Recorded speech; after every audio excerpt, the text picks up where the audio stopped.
What is going on here? Nothing. Nothing, my ass. Go ahead. Tell her. Sebastian. Tell me what? The secrets he's been keeping ever since the school year started. This is about your family, isn't it? About what happened this summer? I told you what happened. Yeah, but you just so happened to forget mentioning the most important part, didn't you? What part? Ominous. What did your family do to you? I'm not buying that shit excuse about the fancy parties. You'll never have been to a gathering among the sacred 28, then. How bad can it be? Well, there is the pure blood supremacy, for starters.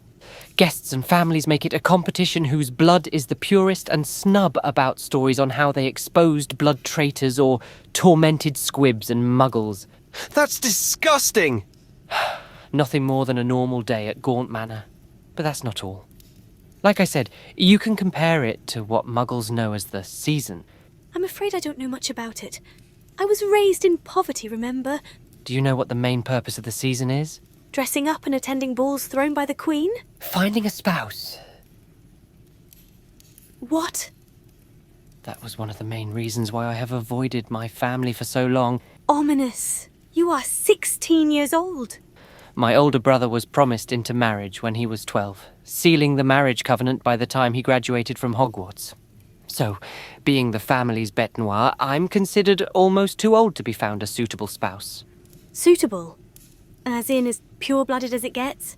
Yes and no. Pure blood is a must, but with someone like me, there are certain obstacles. The main reason why it took my family so long to find a suitable candidate for marriage and procreation. What? I mean, what obstacles? Marion, have you never wondered about the reason for my blindness? Why I am this pathetic eyesore of a wizard, a blight in my family's celebrated bloodline, forever destined to stain and tarnish their good name? Ominous. I am the manifestation of generations and centuries of inbreeding, simply to maintain the blood's purity. It is ironic, really, that in order to obtain perfection and pureness, they created an abomination like me. Ominous Gaunt! I'm not letting anyone insult you like that, even if it's yourself. That is just what your family wants you to believe.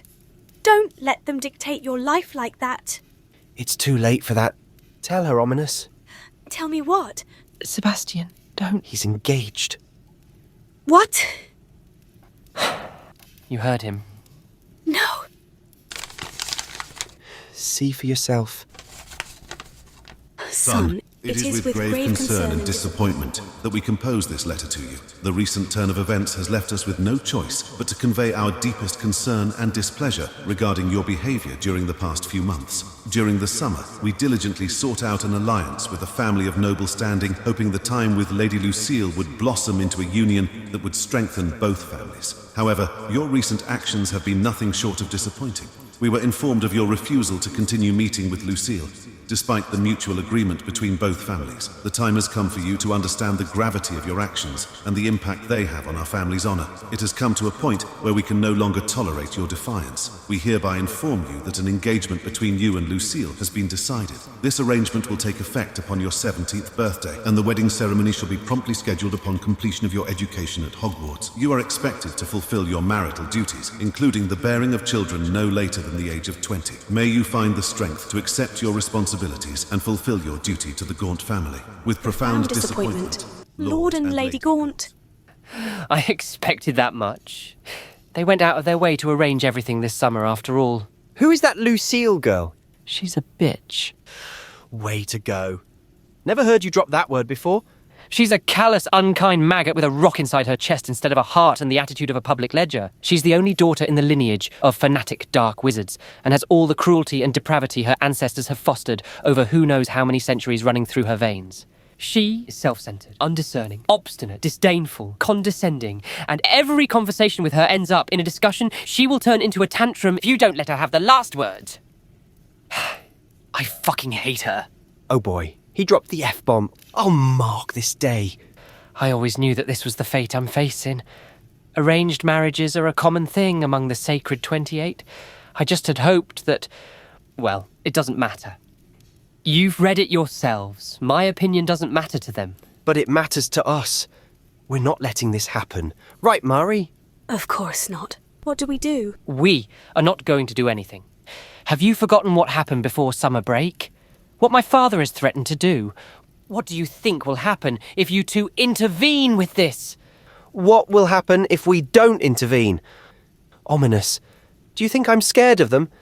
Scared of them selling me off to the officials? It doesn't matter if you're scared or not, because that is precisely what they will do. I will not let them get that far. I would rather spend my whole life on the run than let my best friend sacrifice his freedom.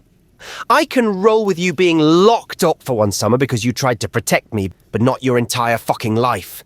Let us help you for Merlin's fucking sake. You two have no idea what you're dealing with. The Gaunts have powerful connections, and they won't hesitate to ruin anyone who stands in their way. I appreciate the sentiment, but I won't let you ruin your lives for my sake. I've dealt with this on my own for years, and I can continue to do so. You can't face this alone. We won't let you. I won't let you. There has to be a way. We'll figure something out. You're not listening, Sebastian. There is no fighting back against my family. They control everything. The more you try, the worse it'll get. I won't let you risk your future for a lost cause. I was a lost cause. And yet you stood beside me. What kind of friend would I be if I didn't do the same for you? Perhaps you should reconsider this friendship then.